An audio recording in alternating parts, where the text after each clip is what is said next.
Hi guys! So we have another order. Kakatapos ko lang maligo and sakto. And the conversation, may nag-order. And this is the thong. Yung dark blue na may necks. Alright, so now susutin na natin.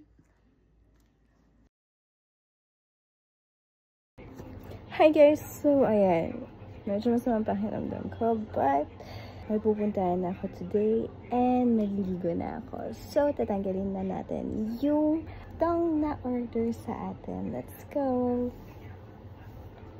Ayan siya guys.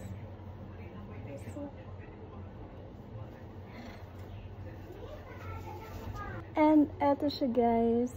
Ayan, so now, ilalagay na natin sa pouch.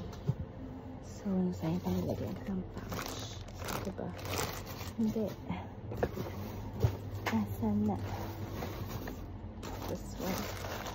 Ito ba? No, not this one. Pouch. Nilagay natin ng pouch. Ito siya.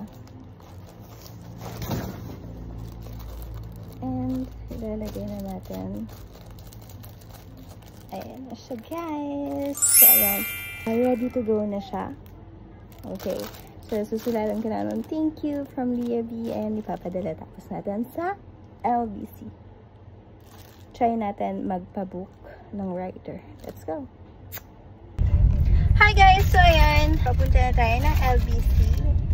Ito yung thong. And, ayan, papadala na natin. Let's go! Punta tayo sa LBC.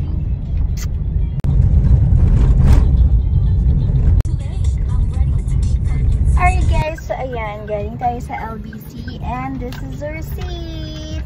So, yun po guys, bound to Batangas again. And again, sa lahat ng mga gusto mag-avail, just DM me sa aking Facebook page, Leah B, Leah B 2.0 or Leah B 3.0. Of course, again, sa lahat ng gusto mag-avail ng thongs or contents, make sure guys, dito po kayo mag-message sa akin sa mga FB page ko. Huwag directly sa TG. Kasi nga, madami akong mga nanggagaya sa akin, guys. Mga scammers. So, para hindi kayo ma-scam at legit ang makukuha nyo, PM kayo dito. Love, love, love!